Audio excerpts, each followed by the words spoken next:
ശൈത്താൻ എന്ന് പറയുന്ന ശത്രുവിനോട് പോരടിച്ച് നിൽക്കാൻ നിന്നെ കൊണ്ട് പറ്റില്ല മോനെ. അതുകൊണ്ട് നീ ചെയ്യേണ്ടത് എന്താണ്? ആ ശൈത്താന്റെ യജമാനനായ പടച്ചവനിലേക്ക് മടങ്ങുക. അതല്ലാതെ വേറെ ഒരു വഴിയുമില്ല. അതുകൊണ്ടാണ് അല്ലാഹുവിന്റെ വിശുദ്ധ ഖുർആനിലൂടെ പറഞ്ഞത് വലൗലാ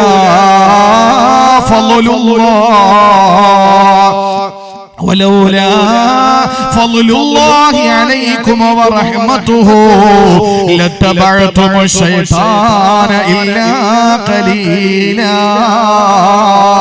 സൂറത്തുൻ നിസായിലൂടെ അല്ലാഹ് പരിചയപ്പെടുത്തുകയാ വലൗലാ ഫളലുല്ലാഹി അലൈക്കും വറഹ്മതുഹു, അല്ലാഹുവിന്റെ കരുണാ കടാക്ഷം നിങ്ങൾക്കില്ലായിരുന്നുവെങ്കിൽ ലത്തബഅതുമുശ് ശൈത്താൻ, നിങ്ങൾ ശൈത്താനെ പിൻപറ്റുമായിരുന്നു. അപ്പോൾ ശൈത്താനെ പിൻപറ്റാതിരിക്കാൻ നമ്മൾ ചെയ്യേണ്ടത് എന്താണ്? ആ ശൈത്താനോട് പോരടിച്ച് നിൽക്കലല്ല, കഴിയൂല. ആ ശൈത്താൻ ശക്തനാണ് പ്രിയപ്പെട്ടവരെ, നമുക്ക് പറ്റില്ല. അതുകൊണ്ട് നമ്മൾ ചെയ്യേണ്ടത് എന്താണ്? ഒരൊറ്റ വഴിയാണ്, അല്ലാഹുവിലേക്ക് അങ്ങ് മടങ്ങുക. പടച്ചവരിലേക്ക് നമ്മളങ്ങ് മടങ്ങലല്ലാതെ വേറെ വഴിയൊന്നുമില്ല. അതുകൊണ്ട് തീരുമാനിച്ചോ, മടക്കം അല്ലാഹുവിലേക്ക്. അതുകൊണ്ടാണ് ആദരവായ പ്രവാചകൻ സല്ലല്ലാഹു അലൈഹി വസല്ലമ തങ്ങൾ നമ്മെ പഠിപ്പിച്ചത്. കോട്ടുവാവിടുന്ന സമയത്ത് പോലും നീ പറയേണ്ടത് എന്താണ്? അഊദു ബില്ലാഹി മിനശ് ശൈത്വാനിർ റജീം. അവനോട്, അല്ലാഹുവിനോട് പിശാചിൽ നിന്ന് കാവൽ തേടല. അതുകൊണ്ട് ഏത് കാര്യം തുടങ്ങുമ്പോൾ നമ്മൾ പറയേണ്ടത് എങ്ങനെയാ? അതുകൊണ്ടാണ് ബാത്റൂമിലേക്ക് കയറുമ്പോൾ നമ്മൾ പറയുന്നത് എന്താണ്? ആ വിഷയം വരുന്നുണ്ട്. എന്റെ ഭാര്യയെ സമീപിക്കും പറയുന്നത് എന്താ? അല്ലാഹുമ്മ ജന്നിബിന ശൈത്താന വജന്നിബി ശൈത്താന ഫീമാ റസഖ്തനാ. അല്ലാഹുവേ, ശാരീരിക ബന്ധത്തിൽ ഞങ്ങൾ ഏർപ്പെടുകയാണ്. ഈ ബന്ധത്തിൽ പിശാചിനെ അകറ്റി നിർത്തണേ അല്ലാ. അതുപോലെ ഇതിലുണ്ടാകുന്ന കുഞ്ഞിൽ നിന്ന് നീ പിശാചിനെ അകറ്റി നിർത്തണേ അല്ലാ. ഇത് ദുആ ചെയ്യൽ നിർബന്ധമാണ്. എന്തുകൊണ്ട്? അതിലുണ്ടാകുന്ന കുഞ്ഞ് സാലിഹാകണമെങ്കിൽ അതേ വഴിയുള്ളൂ. അതല്ലാതെ പ്രസവിച്ചതിന് ശേഷം ഏത് നൂലോര് കെട്ടിയിട്ട് കാര്യമില്ല. അതിനു മുമ്പ് വാപ്പ ഉമ്മ തീരുമാനിക്കുന്ന സമയത്ത്, ആ ശാരീരിക ബന്ധപ്പെടുന്ന സമയത്ത് നീ നിന്റെ ഭാര്യയും ദുആ ചെയ്യണം. അല്ലാഹുമ്മ ജന്നിബിന ശൈത്താൻ. പടച്ചവരെ, ഞങ്ങളെ ഈ ബന്ധപ്പെടലിൽ നിന്ന് ശൈത്താനെ അകറ്റി നിർത്തണേ അല്ലാ. വജന്നിബി ശൈത്താന ഫീമാ റസഖ്തനാ. ഈ ശാരീരിക ബന്ധത്തിൽ നീ ഞങ്ങൾക്ക് തരുന്ന സമ്മാനത്തിൽ ഞങ്ങളുടെ പൊന്നോമനകളിലെ ശൈത്താനെ കടന്നു വരല്ലേ അല്ലാ. ഇതെത്ര പിതാക്കന്മാര് മാതാക്കള് ചൊല്ലിയിട്ടുണ്ട്, എത്ര ഭാര്യ ഭർത്താക്കന്മാര് ചൊല്ലിയിട്ടുണ്ട്. ഇത് ചൊല്ലിയാലാണ് പിശാചവന്റെ ജീവിതത്തിൽ നിന്ന് മാറി നിൽക്കുക. അല്ലാതെ ആ സമയത്ത് പിശാചിനെ ഓട്ടിക്കാൻ നടന്ന കാര്യങ്ങൾ നടക്കൂല.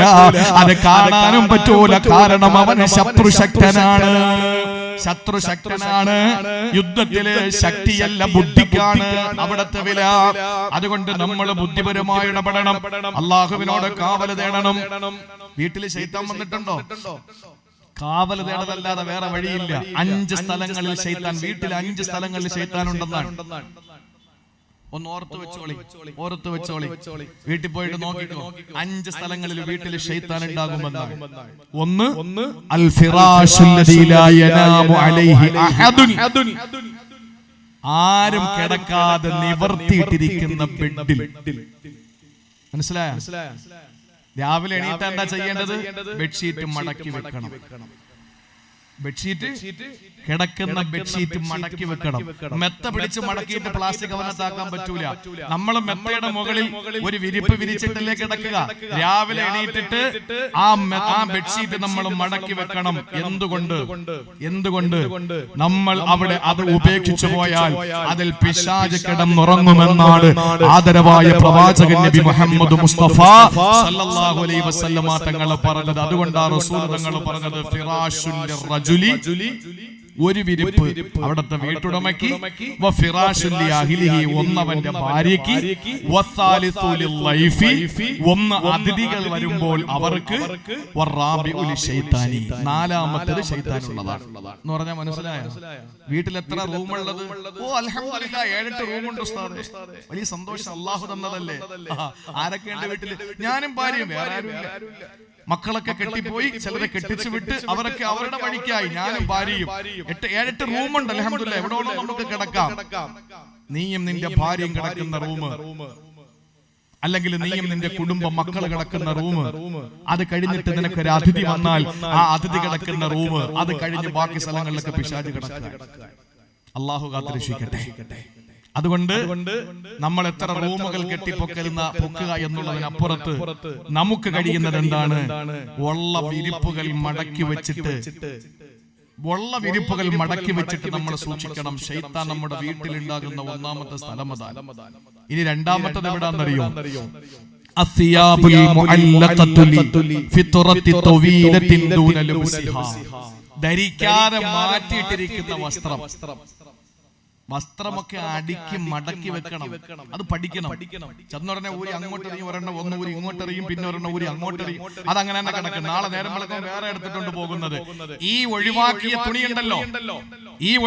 തുണിയുണ്ടല്ലോ, ആ മടക്കി വെക്കാതെ ഉപയോഗിച്ചിട്ടെടുത്ത് കളഞ്ഞ തുണിയിൽ പിശാച് വസിക്കുമെന്ന് നബി മുഹമ്മദ് മുസ്തഫ നബി തങ്ങൾ പറഞ്ഞു.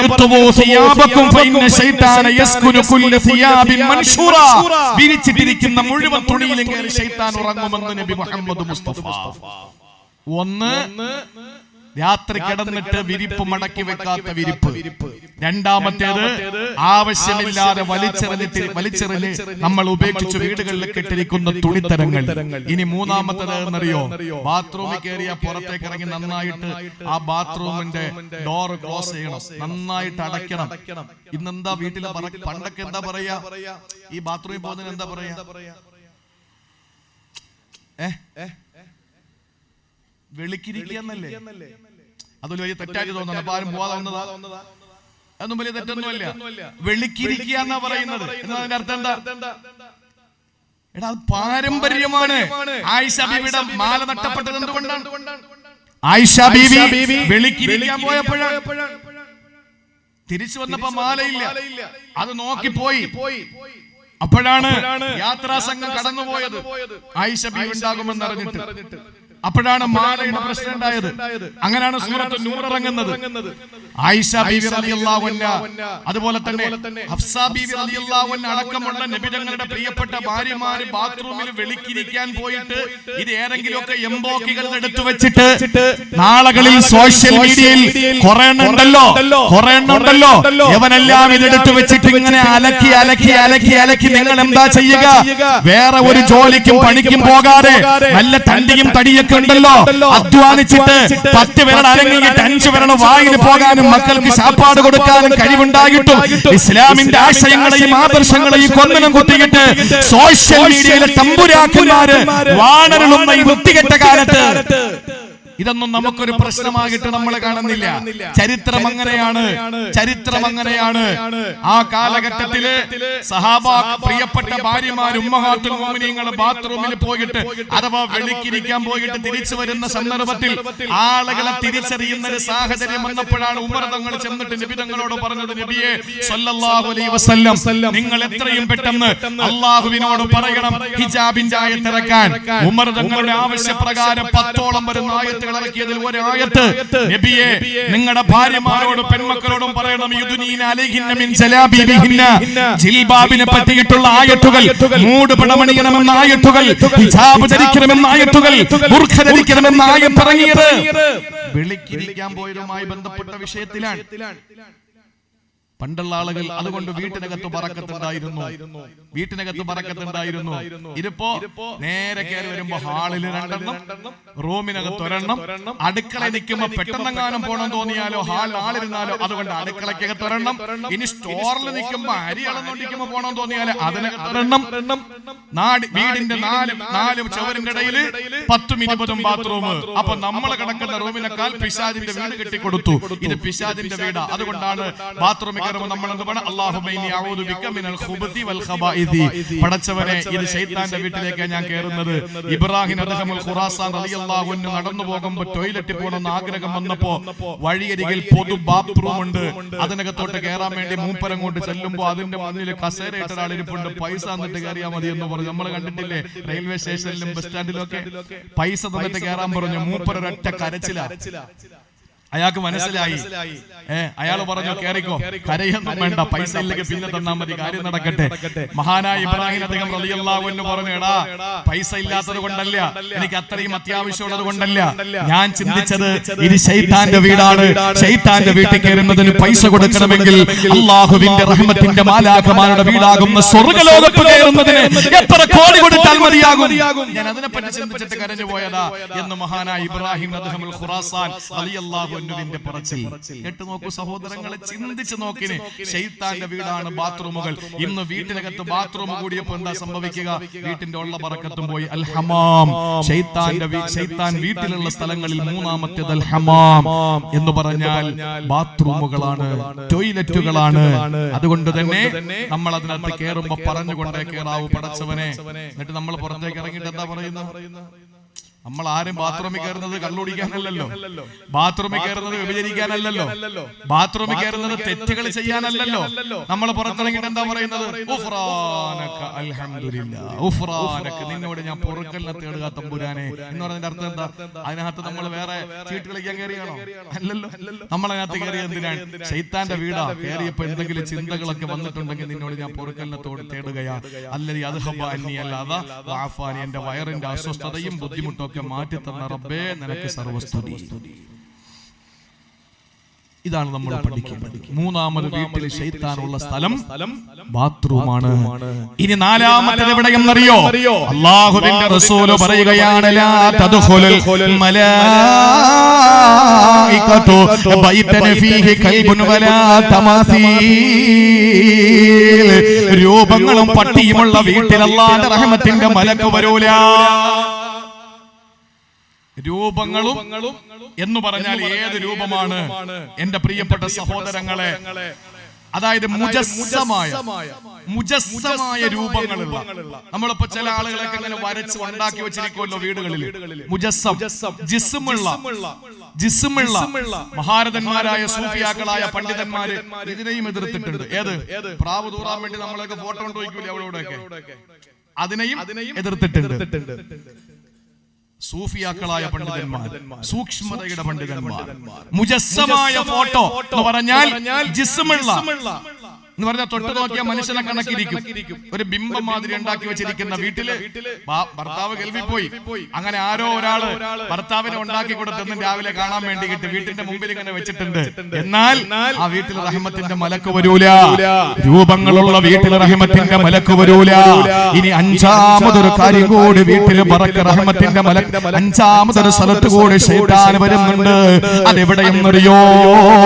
മകാനു ഇശ്ആലിന്നാ. അത് പെങ്ങന്മാര് അടിവരയിട്ട് കേൾക്കണേ, തീ കത്തിക്കുന്ന സ്ഥലങ്ങളിൽ പിശാചുണ്ടെന്നാണ്. കാരണം ശൈത്താനെ സൃഷ്ടിച്ചത് എന്തുകൊണ്ടാണ്? തീ കൊണ്ടാണ്. അവന് തീ വല്ലാത്ത ഇഷ്ടമാണ്. അതുകൊണ്ട് തന്നെ തീ കെടുത്തുന്ന, തീ ഉണ്ടാക്കുന്ന സ്ഥലത്തൊക്കെ പിശാച് വരും. അതുകൊണ്ട് നിങ്ങൾ ആ സമയത്തൊക്കെ അടുപ്പിന് തീ കത്തിക്കുമ്പോൾ ബിസ്മില്ലാഹിർ റഹ്മാനിർ റഹീം ഇത് പറയാതെ സ്റ്റൗ കത്തിക്കല്ലേ. അത് എന്താണെങ്കിലും നിങ്ങളൊരു തീ കത്തിക്കുമ്പോൾ, ഒരു തീപ്പട്ടി വരയ്ക്കുമ്പോൾ, ഒരു ലൈറ്റർ കത്തിക്കുമ്പോൾ ബിസ്മി ചൊല്ലിയിട്ട് വേണം അത് ചെയ്യാൻ. എന്തുകൊണ്ടെന്നറിയോ? ആ സ്ഥലത്ത് ശൈത്താൻ ഹാജരാകുമെന്നാണ്. കാരണം ശൈത്താനെ സൃഷ്ടിച്ചിട്ടുള്ളത് തീ കൊണ്ടാണ്. ആ തീ അവന് വല്ലാത്ത ഇഷ്ടമാണ്. അതുകൊണ്ട് തീയുള്ള സ്ഥലത്തും ശൈത്താൻ വീട്ടിൽ വരുമെന്നാണ്. അല്ലാഹു നമ്മളെ കാത്തുരക്ഷിക്കട്ടെ. അതുകൊണ്ട് വീട്ടിലേക്ക് കയറുമ്പോഴും ഇറങ്ങുമ്പോഴും ഒക്കെ ബിസ്മി ചൊല്ലണം. അതുപോലെ തന്നെ ആ കഴിക്കുമ്പോഴും നമ്മൾ ബിസ്മി ചൊല്ലണം. അന്ന് എന്ന് പറഞ്ഞാൽ അല്ലാഹുവിനോട് കാവൽ തേടിയിട്ട് അല്ലാഹുവിന്റെ നാമങ്ങൾ പറഞ്ഞുകൊണ്ടേ ഇരിക്കലല്ലാതെ പിശാചിനെ ഒഴിവാക്കാൻ വേറെ നിർവാഹമൊന്നുമില്ലെന്ന് അല്ലാഹുവിന്റെ വിശുദ്ധമായ ഖുർആൻ. അതുകൊണ്ടാണ് നമ്മൾ ഏത് സമയത്തും പറയുന്നത് അഊദു ബില്ലാഹി മിനശ് ശൈത്വാനിർ റജീം. എന്ത് വസ്വാസ് വന്നാലും അങ്ങനെ ചൊല്ലിക്കോ. വീട്ടിലേക്ക് കയറി നമ്മൾ വീട്ടിൽ ചെല്ലുമ്പോൾ വയല് കഴിഞ്ഞ് വീട്ടിൽ പോകുമ്പോൾ അവിടെ ശൈത്താനുണ്ട്. ഞാൻ ആ ഭാഗം അവസാനിപ്പിക്കാൻ. വീട്ടിനകത്ത് ശൈത്താനുണ്ട്. നമ്മൾ കേറുമ്പോൾ എന്ത് പറഞ്ഞ് കേറണം? ബിസ്മില്ലാഹിർ റഹ്മാനിർ റഹീം. അല്ലാഹുവിന്റെ റസൂൽ സല്ലല്ലാഹു അലൈഹി വസല്ലം പറയുന്നു, ഇദാ ദഖല റജുലുൽ ബൈതഹു ഫദക്കറല്ലാഹ ഇൻദ ദുഖൂലിഹി വഇൻദ തഹാമിഹി വഇൻദ തആമിഹി. കേറുമ്പോഴും കഴിക്കാൻ നേരത്തും നിങ്ങൾ അല്ലാഹുവിനെ ഓർത്തുകൊണ്ട് ബിസ്മി ചൊല്ലി കഴിഞ്ഞാൽ ശൈത്താൻ അവിടെ കൂടിയിരിക്കുന്ന മറ്റ് ശൈത്താന്മാരോട് പറയും, ലാ മബീത ലക്കും വലാ അശാ. എടാ, ഇന്ന് ഇവിടെ ഫുഡും അക്കോമഡേഷനും ഒന്നുമില്ല, ഇന്ന് നമുക്ക് കിടക്കാനും സ്ഥലമില്ല, കുടിക്കാനും ഒരു തുള്ളി വെള്ളം ഇവിടെ നിന്ന് കിട്ടൂല. ശൈത്താൻ പറയുന്നത് കേറുമ്പോ ബിസ്മില്ലാഹിർ റഹ്മാനിർ റഹീം പറഞ്ഞ് വീട്ടിലോട്ട് കേറ്. അതോടെ ശൈത്താൻ അവിടെ ഇരിക്കുന്ന കുട്ടിപ്പിശാചുക്കളോട് പറയും, ഇത് ഹദീസാണ്, അള്ളാഹുവിന്റെ റസൂൽ സ്വഹീഹ് മുസ്ലിമിലുള്ളതാണ്, ലോകത്തെ എല്ലാ മുസ്ലിങ്ങളും അംഗീകരിക്കുന്ന മുസ്ലിമിലെ ഹദീസാ. മഹാനായ നബി സല്ലല്ലാഹു അലൈഹി വസല്ലം തങ്ങൾ പറയുന്നു, വീട്ടിലേക്ക് കയറുമ്പോ ബിസ്മി ചൊല്ലി കയറിക്കോ. അപ്പൊ ശൈത്താൻ മറ്റ് ശൈത്താന്മാരോട് പറയും, കൂടെ ഇരിക്കുന്ന കുട്ടി ശൈത്താന്മാരോട് പറയും, എടാ, ഇന്ന് നമുക്ക് ഇവിടെ കിടക്കാൻ പറ്റൂല, കാരണം അവൻ കയറിയപ്പം ബിസ്മി ചൊല്ലിയിരിക്കുകയാണ്. എന്നിട്ട് നേരെ നമ്മൾ അടുക്കളയിലേക്ക് പോയി ഒരു ഗ്ലാസ് വെള്ളം എടുത്ത് കുടിക്കൂലേ, അല്ലെങ്കിൽ ഭക്ഷണം കഴിക്കൂലേ, ആ സമയത്തും ബിസ്മില്ലാഹിർ റഹ്മാനിർ റഹീം. അപ്പൊ ശൈത്താൻ പറയും, എടാ, ഇവിടെ കിടക്കാൻ സ്ഥലമില്ല, പുറത്തുനിന്ന് ഭക്ഷണം കഴിച്ചിട്ട് വരാമെന്ന് കരുതിയാൽ ഇന്ന് ഭക്ഷണവും ഇല്ല, കാരണം അവൻ ബിസ്മി ചൊല്ലി ഭക്ഷണം കഴിച്ചിരിക്കുകയാണ്. നമുക്ക് കിടക്കാൻ സൗകര്യമില്ല, കഴിക്കാൻ ഭക്ഷണവും ഇല്ല. ഇനി ഏതെങ്കിലും ഒന്ന് വിട്ടുപോയെന്നിരിക്കട്ടെ, ഏത് ബിസ്മി ചൊല്ലി കയറി, പക്ഷെ കഴിക്കാൻ നേരത്തെ അതൊന്നും ഓർത്തില്ല, കാരണം ആക്രാന്തം കൊണ്ട് പെട്ടെന്നങ്ങ് തിന്നാൽ ശൈത്താൻ കുട്ടി ശൈത്താന്മാരുടെ പറയും, എടാ, ഇന്ന് കിടക്കാൻ പറ്റൂല, പക്ഷെ നമുക്ക് ഫുഡ് ഇവിടെ ഉണ്ട്, ഇന്ന് കഴിക്കാൻ ഭക്ഷണം ഇവിടെ ഉണ്ട്. ഇനി ചില ആളുകൾ ഓടി കയറും വീട്ടിലേക്ക് ബിസ്മി ചൊല്ലാതെ, കഴിക്കുന്ന നേരത്ത് കൃത്യമായി ബിസ്മി ചൊല്ലി. എന്താ പറയുന്നത്? അവൻ പറയും, എടാ, ഇന്നിവിടെ കഴിക്കാൻ നമുക്കൊന്നും കിട്ടൂല, എവിടെന്നെങ്കിലും കഴിച്ചിട്ട് വരാം, ഇവിടെ കിടക്കാൻ അവസരമുണ്ട്, കാരണം അവൻ കേറിയപ്പോ ബിസ്മി ചൊല്ലി, കഴിച്ചപ്പോ ബിസ്മി ചൊല്ലിയില്ല. ആലോചിച്ച് നോക്കൂ, ബിസ്മി ചൊല്ലി, കാരണം കഴിക്കാൻ ഇനി അവനൊന്നും കിട്ടില്ല. ഇത് വളരെ വ്യക്തമായി അള്ളാഹുവിന്റെ ഖുർആനും ഹദീസുകളും നമ്മെ പഠിപ്പിച്ചതാണ്. അതുകൊണ്ട് ഞാൻ അത് നീട്ടിപ്പരത്തി കൊണ്ടുപോകുന്നില്ല. ഒന്ന്, നഷ്ടവാളികളിൽ വ്യക്തമായ നഷ്ടം വന്നവരെന്ന് പറഞ്ഞതിൽ ഒന്നാമത്തേത് അള്ളാഹ് പറഞ്ഞത് പിശാചിനെ വലിയാക്കി സംരക്ഷകനാക്കി ജീവിക്കുന്നവനാ. ഇനി രണ്ടാമത്തേത് ഏതെന്നറിയോ? അള്ളാഹു പറയുകയാണ്, من يعبد الله على حرف فإن أصابه خير اطمأن به وإن أصابته فتنة انقلب على وجهه خسر الدنيا والآخرة ذلك هو الخسران المبين. അല്ലാഹുവിന്റെ വിശുദ്ധ ഖുർആൻ സൂറത്തുൽ ഹജ്ജിലാണ് ഈ ആയത്തുള്ളത്. അല്ലാഹ് പറയുകയാണ്, ചില ആളുകളുണ്ട്, അവര് അല്ലാഹുവിനെ ആരാധിക്കുന്നത് അരികിലിരുന്നാണ്. അരികിലിരുന്ന് ആരാധിക്കുന്നവർ അലാ ഹറഫ് എന്ന് പറഞ്ഞാൽ മനസ്സിലായോ? മലയാളത്തിലൊരു ചൊല്ലുണ്ട്, കയ്യാലപ്പുറത്തിരിക്കുന്ന തേങ്ങ. കയ്യാലപ്പുറത്തിരിക്കുന്ന തേങ്ങ എന്ന് പറഞ്ഞാൽ എന്താണ്? അങ്ങോട്ടും പിഴ ഇങ്ങോട്ടും പിഴ. അങ്ങനെ അല്ലാഹ് ആരാധിക്കുന്ന ചില ആളുകളുണ്ട്. അവരാരാ? അല്ലാഹ് എന്നിട്ട് വളരെ വ്യക്തമായി തന്നെ പഠിപ്പിച്ചു തരികയാണ്, ഏത് നന്മകൾ അവന് വന്നാൽ അവന്റെ ഭാര്യയ്ക്ക് നല്ല ആരോഗ്യമാണ്, അവന്റെ മക്കൾക്ക് നല്ല വിദ്യാഭ്യാസമാണ്, അവന് കച്ചവടത്തിൽ നല്ല ലാഭമുണ്ട്, അവന്റെ വീട്ടിലെന്നും സന്തോഷമാണ്. അങ്ങനെയായ അവൻ അതിൽ നിർവൃതി അടയുന്നവനാ, അവൻ അതിൽ സന്തുഷ്ടനാണ്, സന്തോഷവാനാ. ഇനി ഏതെങ്കിലും ഒരു വിപത്ത് അല്ലാഹു അവന് കൊടുത്തെന്നിരിക്കട്ടെ, അവനാകെ മൂഡ് ഔട്ട് ആകുന്നു, അവനാകെ മൂഡ് ഓഫ് ആകുന്നു, അവൻ മുഖം തിരിഞ്ഞ് നടക്കുകയാണ്. എന്നെ മാത്രം എന്തിനാണ് പടച്ചവൻ ഇങ്ങനെ ശിക്ഷിക്കുന്നത്? എന്തിനാണ് എന്റെ വീട്ടിൽ മാത്രം എന്തേ പരീക്ഷണങ്ങൾ അല്ലാഹു ഇങ്ങനെ തന്നുകൊണ്ടിരിക്കുന്നത്? അല്ലാഹ് പറയുകയാണ്, ദാലിക ഹുവൽ ഖുസ്റാനുൽ മുബീൻ. സ്പഷ്ടമായ നഷ്ടം ബാധിച്ചവനിൽ രണ്ടാമൻ അവന് തന്നെയാണെന്ന് അല്ലാഹുവിന്റെ വിശുദ്ധ ഖുർആൻ. അതുകൊണ്ട് പ്രിയപ്പെട്ടവരെ, ആനന്ദം വരുമ്പോ അല്ലാഹുവിനെ ആരാധിക്കുകയോ നഷ്ടം വരുന്ന സമയങ്ങളിൽ അല്ലാഹുവിനോട് കഷ്ടം രേഖപ്പെടുത്തുകയും ചെയ്യുന്നവരായി നമ്മൾ മാറല്ലേ പ്രിയപ്പെട്ടവരെ. ഏത് സമയത്തും നമുക്ക് അല്ലാഹുവുണ്ട്, ഏത് സമയത്തും നമുക്ക് പടച്ചവനുണ്ട്. അല്ലാഹുവിന്റെ റസൂൽ പറയുകയാണ്, മുഅ്മിനൊരു വിപത്ത് വരുമ്പോ, ഒരു പ്രയാസം വരുമ്പോൾ അവന്റെ സ്വഭാവം ഏതെന്നറിയോ? ആദ്യം വരുന്ന കതിര് പോലെയാണ്. ആദ്യം വരുന്ന കതിര് പോലെ, ആദ്യത്തെ കതിര് പോലെ. പാടത്ത് നെൽക്കതിരുകൾ കണ്ടിട്ടില്ലേ? ഇങ്ങനെ പൂത്തുലഞ്ഞു കിടക്കുന്ന നെൽക്കതിരുകൾ.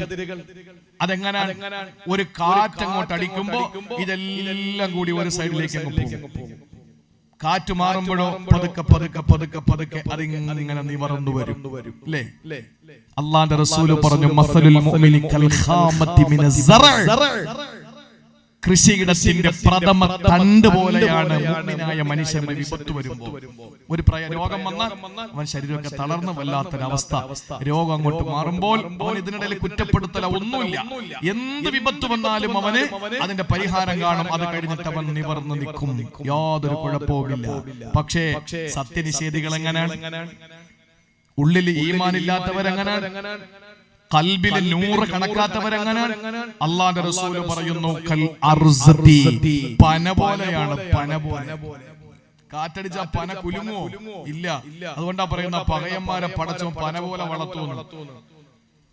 ഒരു കാറ്റടിച്ചാലും കൊടുങ്കാറ്റടിച്ചാലും ഇങ്ങനെ തന്നെ നിൽക്കും പന, അനങ്ങൂല, ചലിക്കൂല. അതേസമയം നെൽപ്പാടങ്ങളിലെ ആ നെൽക്കതിരുകൾ ഇങ്ങനെ ആടി ഒലയും. പക്ഷേ അത് കുറച്ചു നേരം കഴിയുമ്പോൾ നിവർന്ന് നിൽക്കും. പന എത്ര കൊടുങ്കാറ്റടിച്ചാലും അങ്ങനെ തന്നെ നിൽക്കും. പക്ഷേ ഒരു വലിയ കൊടുങ്കാറ്റടിച്ചു വീശി അതിന്റെ കടപുഴകി വീണുപോയാൽ പിന്നെ അത് നൂന്നു വരൂല, നിവർന്നു വരൂല. അത് അപ്പാടെ വീണ് കിടക്കുന്ന തടിക്കഷ്ണം പോലെ, ചാരി വെച്ച മരത്തടി പോലെ അതങ്ങനെ ആയി പോകും. അതാണ് ഈമാൻ ഖൽബിലില്ലാത്തവന്റെ ഉദാഹരണം. നമ്മളാരാ? വിഷമം വരും, വീണ്ടും സടകുടഞ്ഞെഴുന്നേക്കും, വീണ്ടും അല്ലാഹുവിനെ സ്തുതിക്കും. അൽഹംദുലില്ലാഹ്, ആഫിയത്തോടെ പള്ളിയിൽ രോഗം വന്നു, വീട്ടിൽ പോയി കിടന്നു, ആശുപത്രിയിൽ പോയി മരുന്ന് വെച്ചു, തിരിച്ചു വന്നു. അൽഹംദുലില്ലാഹ്, അസുഖം കുറഞ്ഞു, വീണ്ടും പള്ളിയിൽ വരും. വീണ്ടും അവൻ അസുഖം കൊടുക്കും, വീണ്ടും ആശുപത്രിയിൽ പോയി കുറച്ച് ദിവസം കിടക്കും, മരുന്ന് കഴിക്കും, പനി മാറും, വീണ്ടും പള്ളിയിൽ വരും. നെൽക്കതിര് പോലെ. ചില ആളുകൾക്ക് അങ്ങനെയല്ല, ഖൽബിൽ ഈമാനില്ല. കണ്ടിട്ടില്ലേ? ഒരു നേരത്തെ ഭക്ഷണം കഴിക്കാൻ വകയില്ലാതെ പാടുപെടുന്ന കോടാനുകോടി ജനവിഭാഗങ്ങൾ ഒരു നേരത്തെ ഭക്ഷണത്തിന് വേണ്ടിയിട്ട് 5 സ്റ്റാർ ഹോട്ടലുകളുടെ മുമ്പിൽ അവരുടെ ഭിക്ഷാപാത്രം നീട്ടിക്കിട്ടി യാചിക്കുമ്പോൾ, ഒരു നേരത്തെ ഭക്ഷണം കഴിക്കാൻ വകയില്ലാതെ തങ്ങളുടെ ജീവിതത്തിന്റെ വരുമാന മാർഗമാകുന്ന ഒരു പശുവിനെയോ ഒരു മൃഗത്തെയോ അതിനെ പരിപാലിച്ച് ജീവിക്കാൻ വേണ്ടി പാവപ്പെട്ട സഹോദരങ്ങൾ കഷ്ടപ്പെടുമ്പോൾ, അതേ മൃഗത്തിന്റെ പേരിൽ തല്ലിക്കൊല്ലുന്ന കാപാലികന്മാർ, അവർക്ക് യാതൊരു ബുദ്ധിമുട്ടുമില്ല. അവർക്ക് അല്ലാഹു ഇങ്ങനെ സൗകര്യങ്ങൾ ചെയ്തു കൊടുക്കുകയാണ്. അവനൊക്കെ പന പോലെയാണ്, പന പോലെയാണ്, വീഴൂല. അടുത്തൊന്നും ഇവനൊന്നും വീഴൂല. വീഴുന്നത് മുഴുവനും പാവപ്പെട്ട ആദ്യത്തെ കൃഷിപ്പാടത്തിന്റെ ആദ്യത്തെ പ്രഥമ തണ്ട് പോലെ ഈ മുസ്ലിം ഉമ്മത്താണ് തളർന്നു വീഴുന്നത്. വീണ്ടും അവർ മെച്ചപ്പെടും, വീണ്ടും വീഴും, വീണ്ടും മെച്ചപ്പെടും, വീണ്ടും വീഴും. പക്ഷേ പന പോലെ പിടിച്ചു നിൽക്കുന്ന കുഫാറുകൾ, സത്യനിഷേധികൾ, ഖൽബിൽ ഈമാനില്ലാത്തവർ, അവസാനം സംഭവിക്കാൻ പോകുന്നത് എന്തെന്നറിയോ? പന ഒരു വലിയ വീഴ്ച അങ്ങ് വീണ്ടും കടപുഴകി. ആ വീഴ്ചയിൽ പിന്നെ നിവരാൻ അവർക്ക് കഴിയില്ല. ഇത് തിരിച്ചറിയുന്ന ഒരാൾക്ക് അല്ലാഹുവിനെ അരികിലിരുന്ന് ഇബാദത്തെടുക്കേണ്ട അവസ്ഥ വരില്ല. നമ്മൾ എന്തു വേണം? ഈമാൻ ഉണ്ടെങ്കിൽ. സഹോദരിമാരെ കേട്ടോളി, നിങ്ങളെ പോലത്തെ ഒരു സഹോദരി ഉണ്ടായിരുന്നു. ആരാണ്? ഹൻസ എന്ന പേരുള്ള ഒരു സഹോദരി. ആരാണ് ഹൻസ? ഹൻസാക്ക് ഒരു സഹോദരൻ ഉണ്ടായിരുന്നു. ആ സഹോദരന്റെ പേര് സഖർ എന്നാണ്.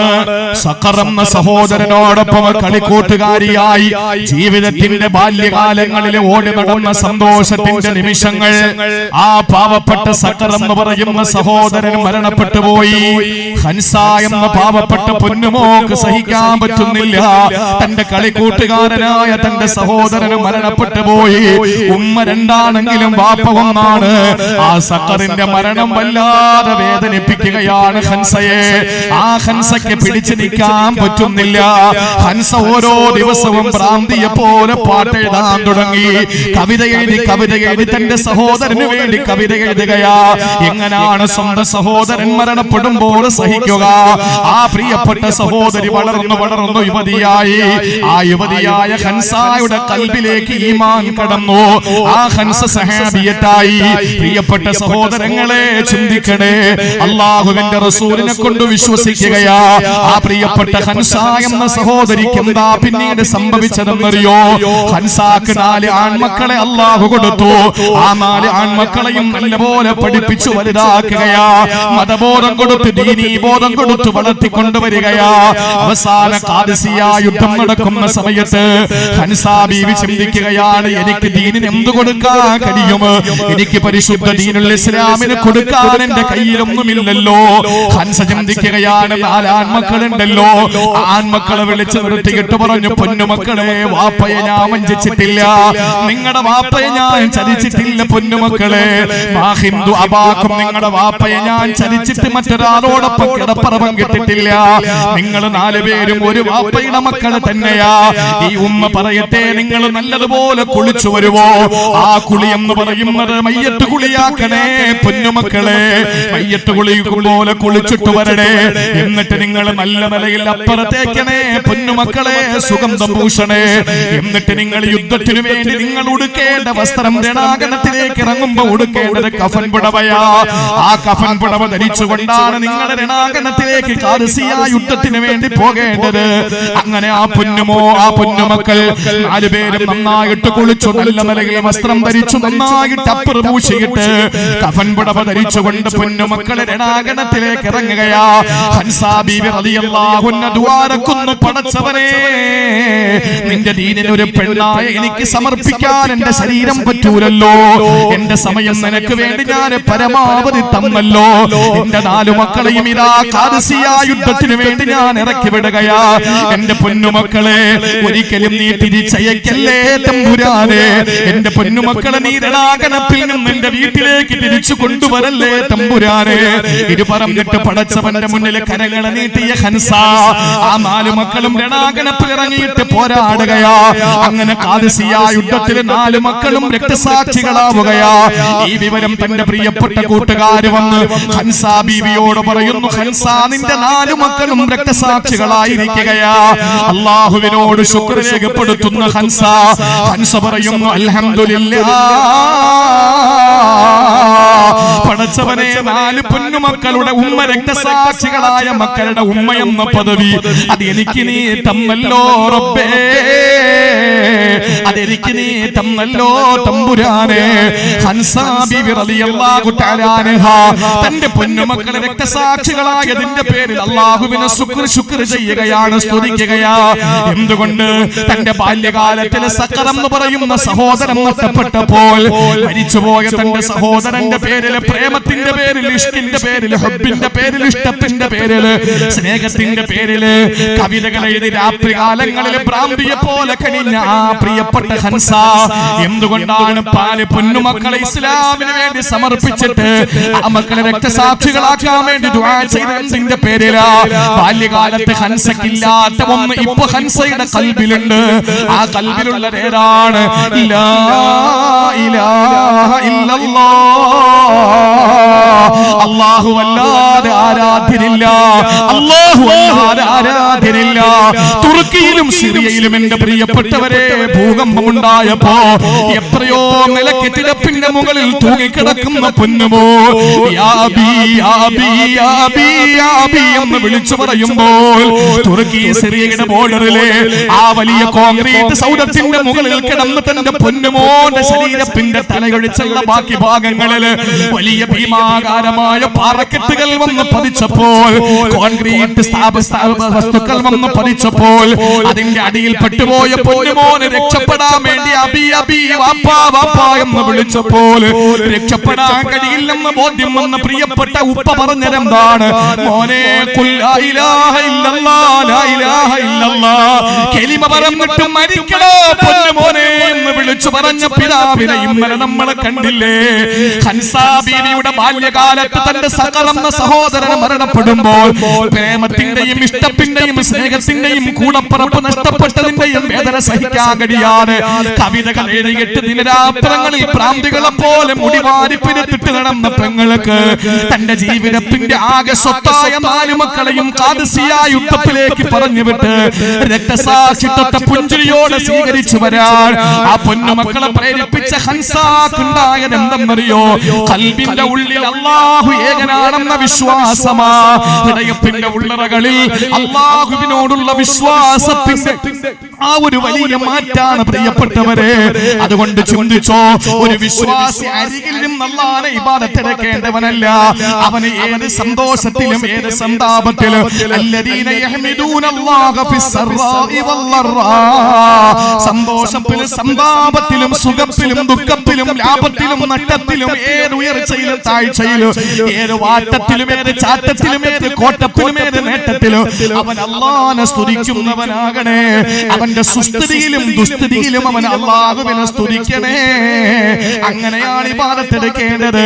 അല്ലാതെ സന്തോഷം വരുമ്പോ റബ്ബിനെ താണ വണങ്ങുന്നവന്, ദുഃഖം വരുമ്പോ ഇട്ടെറിഞ്ഞ് പോകുന്നവന് ദാലിക ഹുവൽ ഖുസ്റാനുൽ മുബീൻ, അവൻ സ്പഷ്ടമായ നഷ്ടവാളിയാണെന്ന് വിശുദ്ധ ഖുർആൻ. നമുക്കറിയാലോ, മാർക്സിസ്റ്റ് പ്രസ്ഥാനത്തിന്റെ സൈദ്ധാന്തികനായിരുന്ന സഖാവ് ലെനിൻ. ആ ലെനിൻ മാർക്സിസ്റ്റ് പാർട്ടിയുടെ സൈദ്ധാന്തികനാണ്. ലെനിൻ കുഷ്ഠരോഗം ക്ഷയരോഗം പിടിപെട്ട് അയാൾ മരണത്തോട് മല്ലിടുന്ന ഘട്ടം നിങ്ങൾ ചിന്തിക്കണം. വളരെ അടിവരകിട്ട് നിങ്ങളെ കേൾക്കണം. ഞാൻ രാഷ്ട്രീയം പറയുന്നതല്ല. ലെനിൻ ക്ഷയരോഗം പിടിപെട്ട് മരണത്തെ മുഖാമുഖം കാണുന്ന സമയത്ത് തന്റെ ഏറ്റവും അടുത്ത സുഹൃത്തായ സഖാവ് സ്റ്റാലിൻ അയാൾക്ക് കത്തെഴുതുകയാണ്. എന്താ കത്തെഴുതുന്നറിയോ? ആ കത്ത് 930 നോബൽ നേടിയ അലക്സാണ്ടർ ബെക്കിന്റെ കളക്ഷനിൽ അത് കണ്ടെത്തുകയുണ്ടായി. 1930 അത് കണ്ടെത്തിയ കത്ത് സഖാവ് ലെനിൻ ക്ഷയരോഗം പിടിപെട്ട് കിടക്കുമ്പോ സഖാവ് സ്റ്റാലിൻ എഴുതിയ കത്ത്. ആ കത്തിൽ എന്താണ് ആവശ്യപ്പെട്ടതെന്നറിയോ? എന്റെ സുഹൃത്തെ, ക്ഷയരോഗം എന്നെ വല്ലാതെ പിടിച്ചുലയ്ക്കുകയാ, സഹിക്കാൻ പറ്റുന്നില്ല.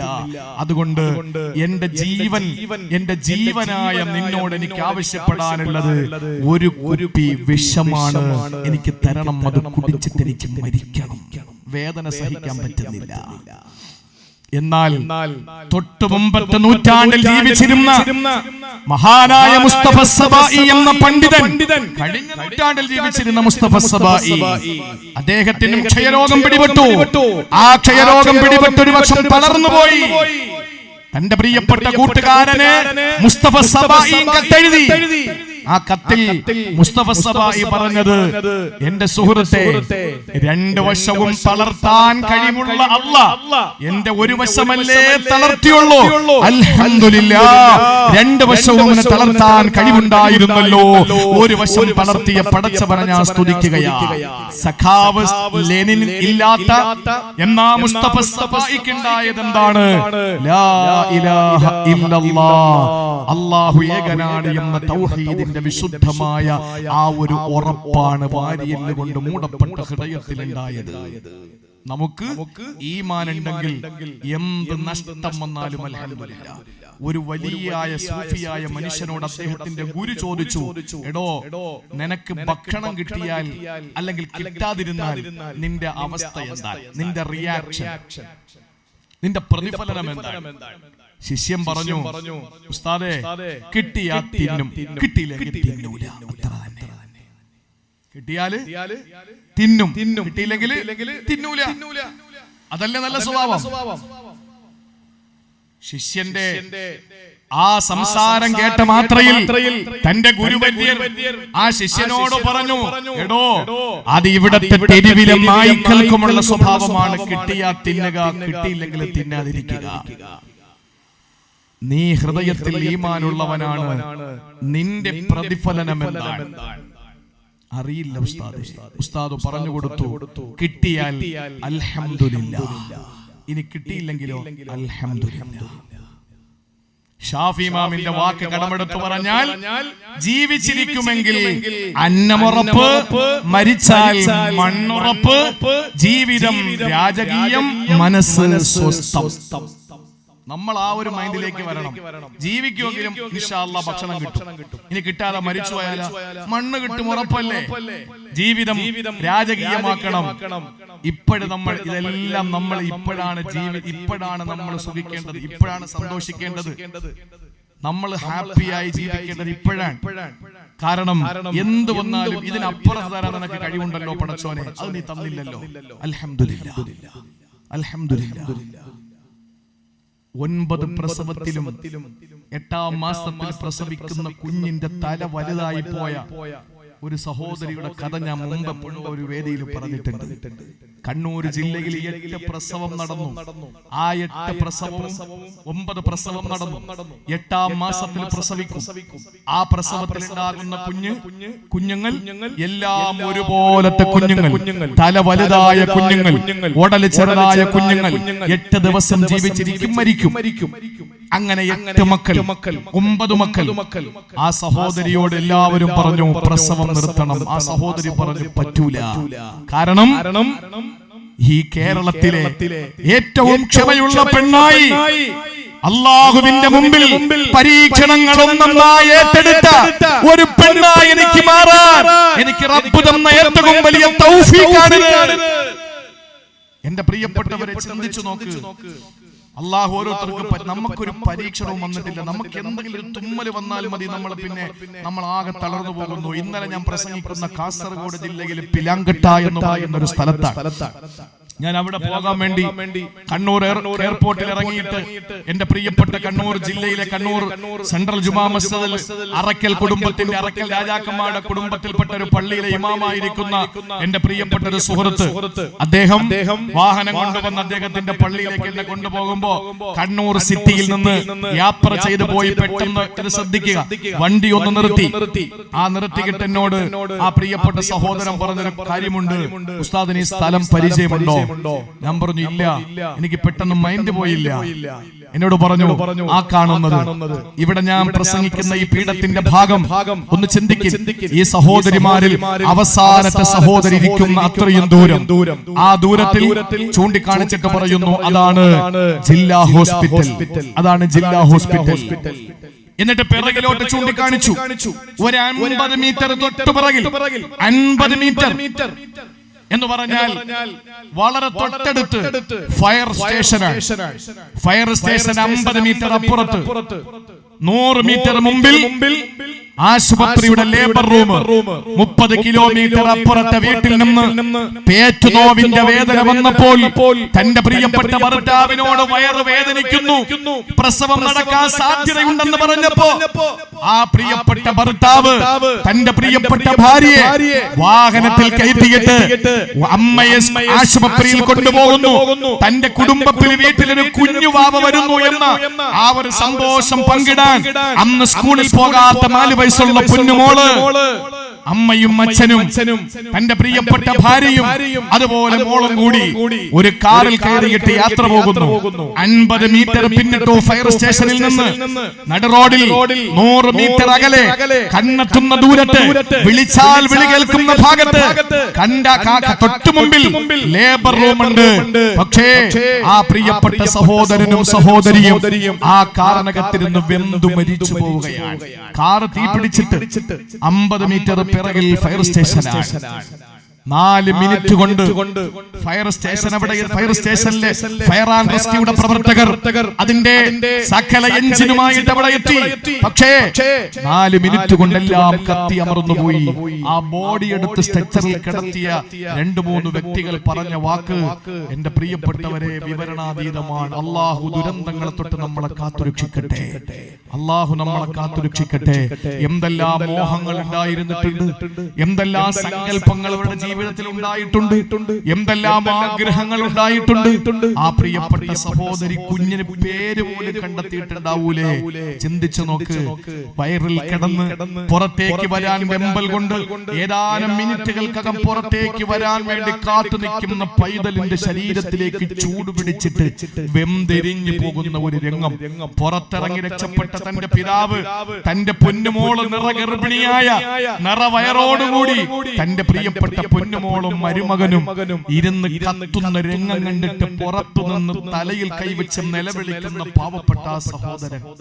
ഇതൊക്കെ നമ്മുടെ കൺമുമ്പിൽ ദുരന്തങ്ങളായി വരുമ്പോ സിറിയയിലും അതുപോലെ തന്നെ നമ്മൾ കണ്ടില്ലേ തുർക്കിയിലും ഉറുദുഖാൻ പറഞ്ഞത് തിരിച്ചു ഒരിക്കലും മരിച്ചുപോയവരെ തിരിച്ചു കൊണ്ടുവരാൻ നമുക്ക് കഴിയില്ല, ഒരിക്കലും കഴിയില്ല. പക്ഷേ ഉറുദുഖാൻ അവിടെ നിന്നുകൊണ്ട് പ്രഖ്യാപിച്ചത് നഷ്ടപ്പെട്ടു പോയ വീടിനേക്കാൾ നല്ല വീട് നിങ്ങൾക്ക് പണിതു തരും, ഒരു മരം പോയാൽ അവിടെ 10 മരം നിങ്ങൾക്ക് തരും എന്ന് പറയുന്ന ഒരു ഭരണാധികാരി. എത്ത് കിട്ടിയാൽ നമുക്ക് മതിയാവും. അതുകൊണ്ട് പ്രിയപ്പെട്ടവരെ, പരീക്ഷണങ്ങൾ അള്ളാഹു നമുക്ക് തരുന്നത് നമ്മളെ ഒന്ന് നന്നാക്കാൻ വേണ്ടി കിട്ടാൻ. അതുകൊണ്ട് ജീവിതത്തിന്റെ പരീക്ഷണ ഘട്ടങ്ങൾ അതിനെ നെഞ്ചുറപ്പോടുകൂടി തന്നെ അതിനെ ഏറ്റവും നല്ല നിലയിൽ തന്നെ നേരിടാൻ നമുക്ക് കഴിയണം. അള്ളാഹു അതിന് തൗഫീഖ് നൽകി അനുഗ്രഹിക്കുമാറാവട്ടെ. ഇതാണ് രണ്ടാമത്തെ വിഭാഗം. സന്തോഷം വരുമ്പോൾ അള്ളാഹിനെ സ്തുതിക്കും, ദുഃഖം വരുമ്പോൾ എല്ലാം വിട്ടെറിഞ്ഞു പോകുന്ന ഒരു അവസ്ഥ. അള്ളാഹുവിന്റെ റസൂല് പറഞ്ഞല്ലോ, നാളെ പരലോകത്ത് അള്ളാഹുവിന്റെ കോടതിയിൽ നമസ്കാരക്കാരന്റെ നമസ്കാരം കൊണ്ടുവന്ന് മീസാൻ എന്ന തുലാസിൽ വെക്കുകയാ. എന്നിട്ട് പ്രിയപ്പെട്ടവരെ, ഏഴില് കർമ്മ പുസ്തകത്തിൽ നോക്കുകയാണ്. ഇവൻ എത്ര ജുമയുണ്ട്, ഇവൻ എത്ര സുബഹിയുണ്ട്, ഇവൻ എത്ര ലുഹറുണ്ട്, ഇവൻ എത്ര അസറുണ്ട്, ഇതെല്ലാം നോക്കിയിട്ട് അവന്റെ നമസ്കാരം എടുത്ത് മീസാനിൽ വെച്ച് അളന്ന് നോക്കുകയാ. ഇഖ്ലാസിനെ മാനദണ്ഡമാക്കിയിട്ട്, ഖൗഫിനെയും സൂക്ഷ്മതയും മാനദണ്ഡമാക്കിയിട്ട് അവന്റെ അമലിനെ നമസ്കാരത്തെ അളന്ന് നോക്കിയിട്ട് നിസ്കാരക്കാർക്ക് പ്രതിഫലം കൊടുക്കുകയാ. അടുത്ത നോമ്പുകാരനെ വിളിക്കുകയാണ്. ആ നോമ്പുകാരനെ കൊണ്ട് നിർത്തിയിട്ട് നോമ്പുകാരന്റെ ഏടിൽ കർമ്മ പുസ്തകത്തിലെ ജീവിതത്തിൽ എത്ര നോമ്പ് പിടിച്ചിട്ടുണ്ട്, എത്ര റമദാൻ നോമ്പ് പിടിച്ചിട്ടുണ്ട്, അത് വായിച്ചു നോക്കിയിട്ട് ആ നോമ്പിനെ വെച്ച് മീസാനിൽ അളന്നു നോക്കുകയാണ്. എന്നിട്ട് അവനും അതനുസരിച്ച് പ്രതിഫലം കൊടുക്കുന്നു. ഹജ്ജ് ചെയ്ത മനുഷ്യനെയും കൊണ്ടുവരികയാ. അവന്റെ ഏടിൽ നോക്കിയിട്ട് എത്ര ഹജ്ജാണ്, എത്ര ഉംറയാ, അവനെത്ര സൂക്ഷ്മതയുണ്ട്, എത്ര ഇഖ്ലാസ് ഉണ്ടെന്ന് അളവുകോല് വെച്ചിട്ട് മീസാനിൽ വെച്ച് പരിശോധന നടത്തിയിട്ട് അവനും പ്രതിഫലം കൊടുക്കുകയാ. ആ സമയത്ത് അല്ലാഹുവിന്റെ ഹബീബ് പറയുകയാണ്,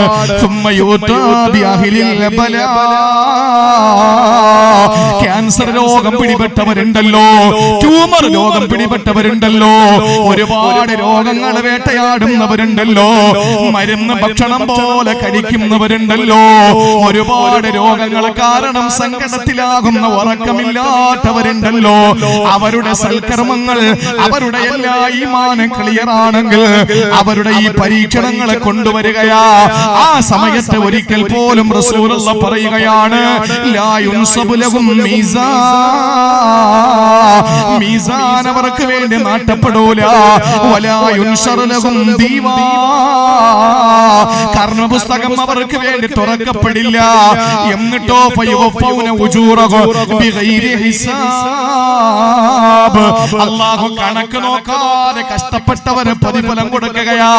നമസ്കാരക്കാരന് തിട്ടപ്പെടുത്തി പ്രതിഫലം കൊടുക്കുമ്പോ, നോമ്പുകാരന് എണ്ണി നോക്കിയിട്ട് പ്രതിഫലം കൊടുക്കുമ്പോ, അല്ലാഹു പരീക്ഷണങ്ങളെ തന്ന ആളുകളുണ്ടല്ലോ, സങ്കടത്തിലായ ആളുകളുണ്ടല്ലോ, അവർക്ക് അല്ലാഹു റബ്ബുൽ ഇസ്സത്ത് പ്രതിഫലം കൊടുക്കുന്നത് എണ്ണമറ്റ പ്രതിഫലമാ. അത് അവർണ്ണനീയമാണ്, അവാച്യമാണ്, അതുല്യമാണ്. അത് പ്രിയപ്പെട്ടവരെ പറഞ്ഞറിയിക്കാൻ കഴിയാത്തതാണ്. എന്നിട്ട് അല്ലാഹുവിന്റെ റസൂൽ പറയുന്നു, ഹത്താ യതമന്നാ അഹ്ലുൽ ആഫിയ അല്ലൗ കാനൂ ബിമൻസിലതിഹിം മിൻ കസറതി സവാബില്ലാഹ്. ഇവിടെ ഒരു രോഗവും വരാത്തവര്, ഇവിടെ ക്യാൻസറും ട്യൂമറും പ്രഷറും ഷുഗറൊന്നും വരാത്തവര്, നാളെ ആഖിറത്തിൽ അല്ലാഹു അവർക്കൊക്കെ പ്രതിഫലം കൊടുക്കുന്നത് കാണുമ്പോ ആഗ്രഹിച്ചു പോകും, അല്ലാഹുവേ ദുനിയാവിൽ വെച്ച് ഞങ്ങൾക്കും ആ രോഗങ്ങൾ ഉണ്ടായിരുന്നെങ്കിലെന്ന്. ഇത് ഞാൻ പറഞ്ഞതല്ല, ഇന്നേ വരെ തമാശയ്ക്ക് പോലെ കളവ് പറയാത്ത ആമിനയുടെ പൊന്നുമോൻ അബ്ദുള്ളയുടെ തങ്കക്കുടം നബി മുഹമ്മദ് മുസ്തഫ. അതുകൊണ്ട് പ്രിയപ്പെട്ടവരെ, രോഗം വരാൻ കൊതിക്കലല്ല, അതിനുവേണ്ടി ദുആ ചെയ്യലല്ല. അല്ലാഹു ആർക്കെങ്കിലും രോഗം തന്നിട്ടുണ്ടെങ്കിൽ ആ രോഗം ബാധിച്ചവർ അമലുകൾ നിർവഹിച്ചോളീൻ, നിങ്ങൾക്ക് വലിയ പ്രതിഫലം അല്ലാഹു തരുന്നുണ്ട്. ഇന്ന് ആരോഗ്യത്തോടെ കഴിയുന്നവൻ നാളെ റബ്ബിന്റെ മുമ്പിൽ എത്തിയിട്ട് ചിന്തിക്കും. മറ്റൊരു ഹദീസിൽ കാണാം, കാനത്ത് ഇഖ്റലു ബിൽ അല്ലാഹുവിന്റെ റസൂൽ പറയാ, കുരിലത്ത് അവന്റെ ശരീരത്തെ ഇങ്ങനെ പീസ് പീസാക്കിയിട്ട് കത്രിക്കപ്പെട്ടിരുന്നെങ്കിൽ എന്ന് കൊതിക്കും. അല്ലാഹുവേ എന്റെ ശരീരം മുഴുവനും പീസ് പീസാക്കപ്പെട്ടിരുന്നെങ്കിൽ ദുനിയാവിൽ വെച്ച് എന്ന് ആഖിറത്തിൽ അതിന് പ്രതിഫലം കൊടുക്കുന്നത് കാണുമ്പോ ആഗ്രഹിച്ചു പോകുമെന്നാണ് ഇവിടത്തെ ആഫിയത്തുള്ള ആളുകൾ. അത്രയും വലിയ പ്രതിഫലം കിട്ടും. അതുകൊണ്ട് എന്തെങ്കിലും ഒരു ബുദ്ധിമുട്ട് വരുമ്പോൾ ഒരിക്കലും നമ്മൾ പതറി അല്ലാഹുവിൽ നിന്ന് അകന്നു പോകണ്ട, കൂടുതൽ അവനിലേക്ക് അടുക്കുക. നിങ്ങൾ ചിന്തിച്ചിട്ടില്ലേ, എന്തെങ്കിലുമൊക്കെ ബുദ്ധിമുട്ട് അല്ലാഹു തരുന്നത് എന്തിനാണ്? ഇപ്പോ സാമ്പത്തികമായ നല്ല ലാഭം, കച്ചവടം എന്ന് പറഞ്ഞാൽ പൊടി പിടിച്ച ആളുകൾ കച്ചവടത്തിന് യാതൊരു കുറവുമില്ല, ലാഭം ഇഷ്ടം പോലെ ഉണ്ട്. അവൻ പള്ളി കയറും, അവരൊരു ആർക്കെങ്കിലും കൊടുക്കുവോ? അവരൊരു സ്വലാപ്പില്ല സമയമുണ്ടോ? അവന് നിസ്കരിക്കാൻ സമയമുണ്ടോ? അവനൊരു കുറച്ച് ഖുർആൻ ഓതാൻ സമയമുണ്ടോ? ഇല്ല. അങ്ങനെ വരുമ്പോ അല്ലാഹു എന്ത് ചെയ്യും? ഒരു ചെറിയ ഡിമ്മ് കൊടുക്കും. കച്ചവടം പൊട്ടി. ഇവ പഴയതുപോലെ ലാഭമില്ല. അവൻ പള്ളിയിൽ ഉസ്താദിനടുത്ത് വന്നിട്ട് ചോദിക്കുന്നു, ഉസ്താദെ, അസീം ബാക്കവിയോട് ചോദിക്കുന്നു, അല്ലെങ്കിൽ മുഹമ്മദ് അലി മന്നാലിയോട് ചോദിക്കുന്നു, എന്താണൊരു വഴി? അപ്പൊ അദ്ദേഹം പറയുന്നു, ദാരിദ്ര്യം മാറാൻ ഒറ്റ വഴിയേ ഉള്ളൂ, രാത്രി സൂറത്തിൽ വാക്കിയ ഓതല, വേറെ ഒരു നിവൃത്തിയില്ല. ഇൻഷാ അല്ലാഹ് ഞാൻ ഇന്നു മുതൽ വാക്കിയ ഓതുക. അവന് വാക്കിയ ഓതാൻ തുടങ്ങി. എന്തേ അല്ലാഹു അവന് ആ പരീക്ഷണം കൊടുത്തത്? സൂറത്തുൽ വാക്കിയ അവൻ അല്ലാഹുവിലേക്ക് കൂടുതൽ അടുത്ത് നന്മകൾ സ്വായത്തമാക്കാൻ വേണ്ടി അല്ലാഹുവിന്റെ ഹിക്മത്താണത്. അല്ലാഹുവിന്റെ ഹിക്മത്താണ്. അപ്പൊ എന്തു വേണം? നല്ല ലാഭം കിട്ടുന്നവരൊക്കെ എന്തു വേണം?